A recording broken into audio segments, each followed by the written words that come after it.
This is Hip Hop Movie Club, the show for serious hip hop fans who want to deepen their cultural knowledge. We are longtime hip hop fans who have watched over 75 hip hop themed films, and in this episode, we'll answer this question: can hip hop tell stories about everyday Black life, not just struggle, but community, responsibility, growth, and maturity, and still stay authentic? I'm Dino Wright, filmmaker, designer, and I'm passing the mic to JB. Hey, I'm JB, 80s and 90s nostalgia junkie. Let me pass the mic over to Boogie for a minute. Hey, what's going on, peoples? I'm Boogie, a DJ, longtime hip hop fan. Yes. Barbershop follows Calvin, played by Ice Cube, a Chicago barber. He impulsively sells his late father's shop to chase bigger dreams, but over one chaotic day filled with wild characters, heated debates, and a stolen ATM subplot, Calvin realizes the shop is more than just a business. It's the heart of the neighborhood. And then he's got to figure out if he's made the biggest mistake of his life. I do think that it actually works because the barbershop's such a central figure for a lot of these urban scenes. And like a lot of folks is like the center of their universe is like church and a barbershop. And that's where things get settled and vetted out. Right. Mm-hmm. Your thoughts on that, Boogie? Yeah, absolutely. I mean, I remember, growing up in my neighborhood, right up the street, there was a barbershop right there, right on the corner of my street in South Orange Avenue, and that was one of the cool spots to hang out. And then there was another one. I mean, there's a couple of them in the neighborhood, but I remember that was the one to be at because everybody in the neighborhood went to that one right there. And the conversations, I mean, they talked about everything from what was on TV to the hottest songs on the radio to sports. Everything got chopped up in the barbershop. But in this movie, shifting gears back to the movie, key cast: Ice Cube plays Calvin, Cedric the Entertainer, who I think pretty much steals the show as the old head, is Eddie, Anthony Anderson. I love the way he talked. Yeah. It was kind of like that old man, like mumbled, like yes. Yeah. Eve played a great role as Terry. I think she did a great job. Absolutely. Yeah. She was terrific, I thought. A lot of range. Yeah. She was awesome. Yeah, really great. And we saw Keith David as Lester Walls. He always seems to play like a shady individual. He has such like regal presence, though. He's so good. Yeah, he's playing a villain. Yeah, he's one of my favorites. He's on screen, like his voice just commands respect. Exactly, even if he's like an evil character. Yeah. Troy Garrity was the white boy as Isaac. Michael Ealy as Ricky. I like the character Dinka. Leonard Earl House. Yeah. Well, the one funny quote, somebody called him Jumbo Matumbo. Jumbo Matumbo. That was awesome. And then director is Tim Story, and he was also known for the 2005 version of Fantastic Four. He directed that film and the Ride Along franchise. So we talk about where does this movie fit like in the hip hop film canon? It's part of the evolution of Ice Cube from his days of NWA into a family-friendly character. Yeah. And this was a pivotal movie to that shift. Whereas he had already done Friday at this point, but more the family-friendly that we see like in Are We There Yet? And he becomes more credible in that type of role. And it gave more momentum for Black comedies. Absolutely, yeah. I mean, we saw the stereotypical crime-written movies, the Menace to Societies, the Boys in the Hoods, the South Centrals, and this was the shift towards something authentic, but not violence-written, not crime-written. I mean, yeah, there's a crime at the plot point of the movie, but it wasn't violent crime.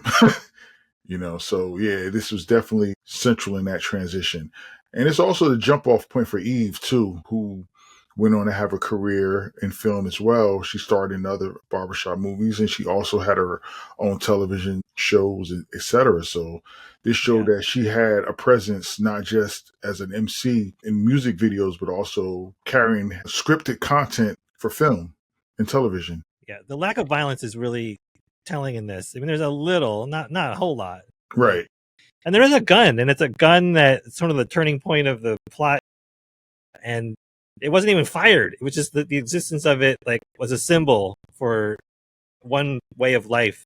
But this movie really had, the barbershop as a way of chopping it up and heated debates without resorting to violence every time. Yeah, and I mean the one thing that was so key with the authenticity, down to the fact that you had D. Ray Davis, who played Ray Ray, the hustle man. Yeah. I mean, every barbershop had a hustle man that comes in. He's either selling bootleg DVDs, bootleg CDs. He's got the bootleg clothing. Yeah. I mean, whatever he could find, he's trying to sell it. And I know the fact that he would get kicked out and still come back, get kicked out, still come back, get kicked out, still come back. Mm-hmm. And then you had the guys that were just hanging out, like Checker Fred. But he's even getting a haircut. Checker Fred.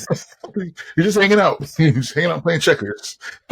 Yeah, so I think, like you mentioned, the word authenticity, Boogie, I think it seemed to be authentic in terms of the barbershop setting is deeply rooted in Black urban culture, and it captured the kind of rhythm and flow of those conversations. Even the employees themselves, like Eve, like, who took my apple juice, and like that whole heated debate. Oh my God, pretty yes. fun. Yeah. And the authenticity with Ice Cube and Eve being central figures. And Eve, like you said, Eve was at her commercial peak at this time. The soundtrack had some good tracks as well. The music, the language, the fashion seemed to be pretty authentic.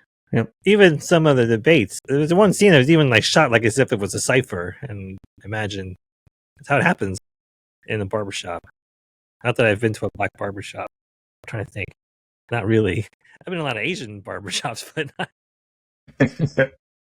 That's really like someone's house. I like the intro song. When EPMDs, you got to chill, because that's like on my playlist. That was on there, but that's not really credited on the soundtrack. When I looked at the actual soundtrack, it's not on the true soundtrack. More like the score. Yeah. On the soundtrack, you do have B2K, Diddy with Jagged Edge, Marvin Gaye. You have some slow jam. Some of those guys, Genuine. But again, it doesn't really pop that much, but it is definitely appropriate for the time frame of the film. So why don't we go around and do our ratings for Barbershop? So Boogie, for the movie Barbershop, would you bring that funky flick back or leave it in the vault? Bring that funky flick back. All right. Dino Wright, bring that funky flick back or leave it in the vault? I am definitely bringing this funky flick back. And I'll make it unanimous. I will also bring this funky flick back. Enjoyed it. Thanks for tuning in to the Hip Hop Movie Club show. I'm Dino Wright, filmmaker, designer, longtime hip hop fan. I'm actually going to Chicago in a couple of weeks, so maybe I should roll down to 79th Street and check out Calvin Shop, which right now is a Little Caesars, so it doesn't actually exist anymore. Pizza.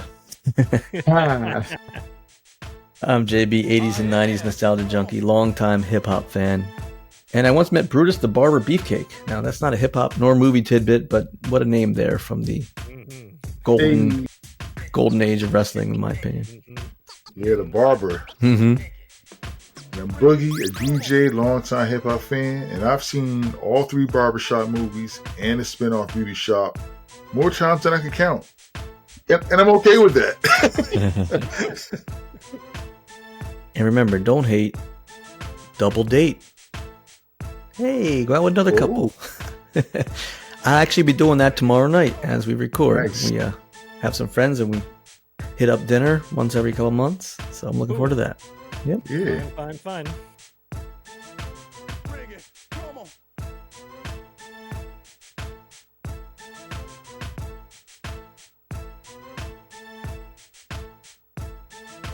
Bring it. Come on.